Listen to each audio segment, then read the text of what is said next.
Project किस्से कविताएं में आपका स्वागत है। आज अंतर्राष्ट्रीय दिव्यांग दिवस है, यानी इंटरनेशनल डिसेबिलिटी डे।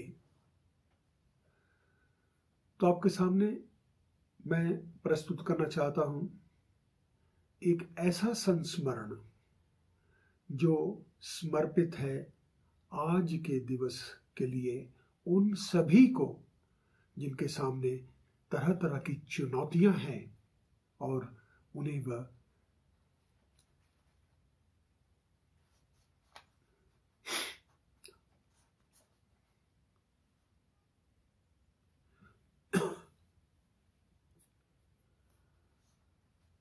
प्रोजेक्ट किस्से कविताएं में आपका स्वागत है।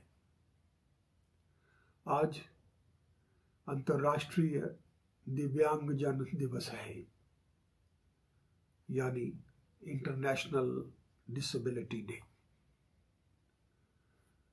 आज मैं आपके सामने एक ऐसा संस्मरण प्रस्तुत करना चाहता हूं जो आज के दिवस को समर्पित है और उन सभी लोगों को समर्पित है जिन्हें तरह तरह की चुनौतियों का सामना करना पड़ता है और उन सब का सामना करते हुए वे विजयी होते हैं। तो प्रस्तुत है एक अलग पहचान। डॉक्टर अरुण कुमार साहिब का एक दिन फोन आया कि blind cricket association of India Dehradun में एक क्षेत्रीय क्रिकेट प्रतियोगिता का आयोजन करना चाहती है। दून स्कूल अपना खेल का मैदान देने के लिए तैयार है तथा खाने पीने की व्यवस्था के लिए कुछ प्रायोजक भी मिल गए हैं। अब उनकी समस्या और कुछ छोटी मोटी जरूरतें पूरा करने के लिए कैमरन हॉल से प्रार्थना है कि यदि वे रहन सहन आदि की व्यवस्था कर दें। इस प्रकार यह आयोजन शुरू हो गया। कुछ एक दिनों में ही देहरादून निवासी मानवेंद्र के नेतृत्व में आयोजक दल देहरादून में पधार चुका था। सभी इस कार्यक्रम को सफलतापूर्वक संपन्न करवाने के लिए उत्साहित थे। मानवेंद्र दल के साथ हो रही बातचीत से मेरी जिज्ञासा निरंतर बढ़ती चली गई। प्रश्न उठते, दृष्टिबाधित अथवा अन्य किसी शारीरिक कमी के रहते कैसे ये खिलाड़ी गेंदबाजी करते होंगे, बल्लेबाजी करते होंगे, अथवा उनका क्षेत्र रक्षण कैसा होगा।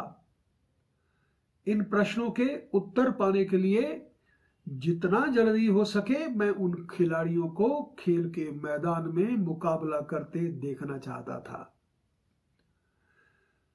वैसे मुझे यह तो पता था कि इस प्रारूप में भारतीय खिलाड़ी हमेशा से बहुत अच्छा करते आ रहे हैं। 12 जून की प्रातः से ही कैमरन हॉल प्रांगण चहचहाने लगा था, क्योंकि लगभग 80 खिलाड़ी पधार चुके थे।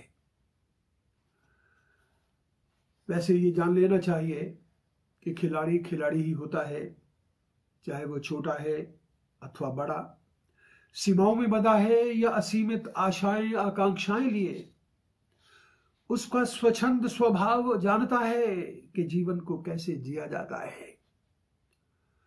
फिर लगभग 80 खिलाड़ी जब इकट्ठे हो जाएं तो हंसी के मुक्त फवारे ना फूटे, भला कैसे हो सकता है।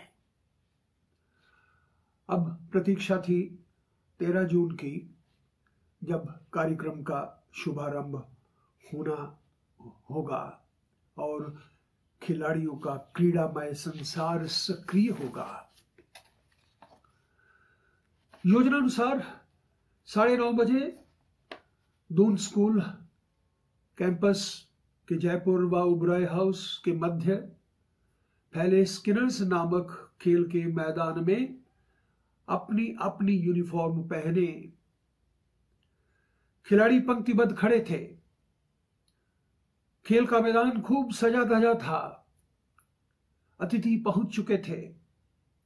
मानवेंद्र प्रमुख अतिथियों व प्रायोजकों का परिचय करवा रहा था तथा बुला रहा था अलग अलग दलों के कप्तानों को, ताकि बुके भेंट कर अपने अतिथियों के प्रति आदर व धन्यवाद प्रकट कर सके।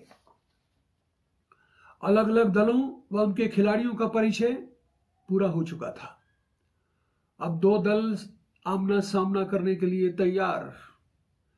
फिलिप मुझे आमंत्रित किया गया ताकि टॉस करवा दी जाए और इंडिया ब्लूज व इंडिया ग्रीन के मध्य उद्घाटन मैच शुरू हो सके। हमारी जिज्ञासाएं बढ़ती चली जा रही थी।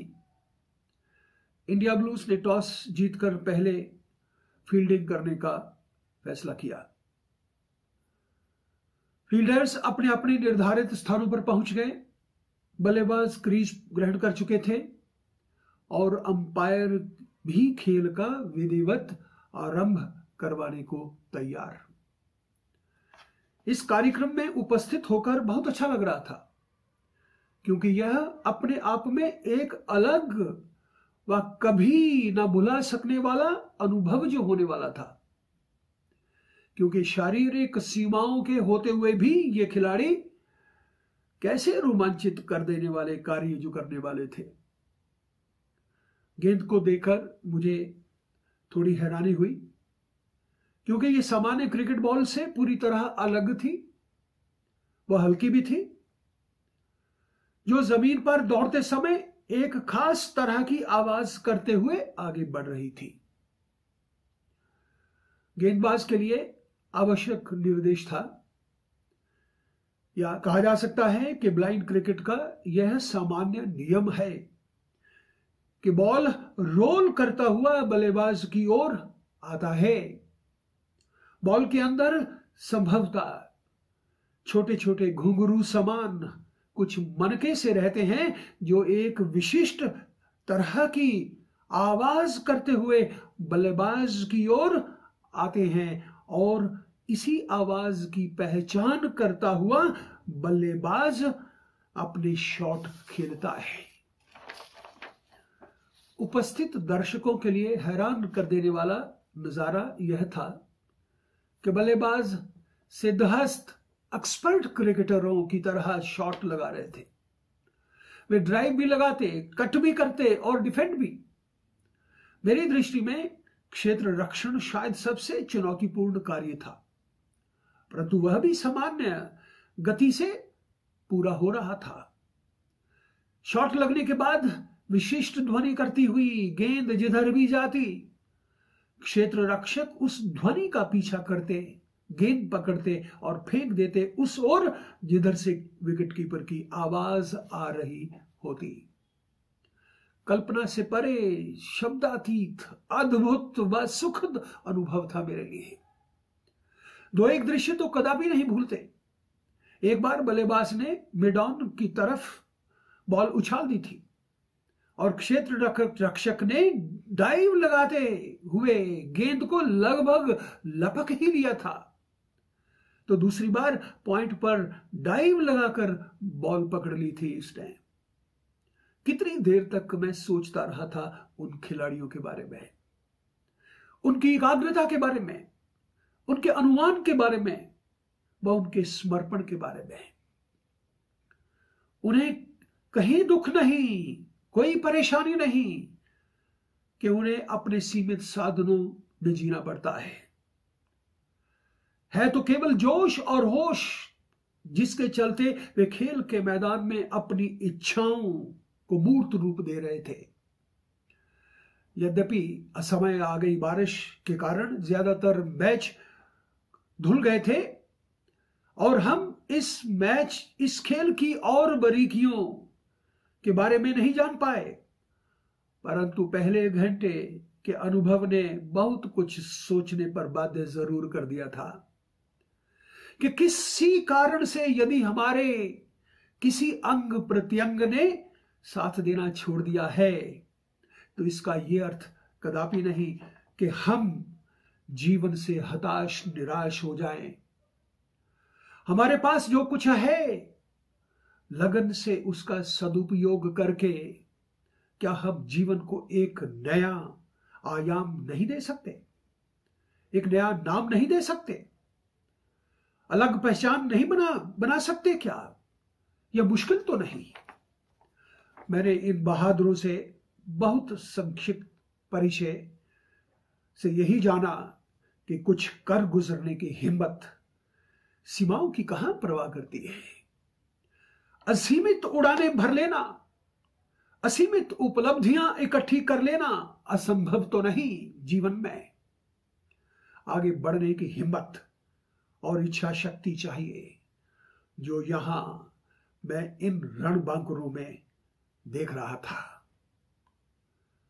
आज के लिए इतना ही। बहुत बहुत धन्यवाद।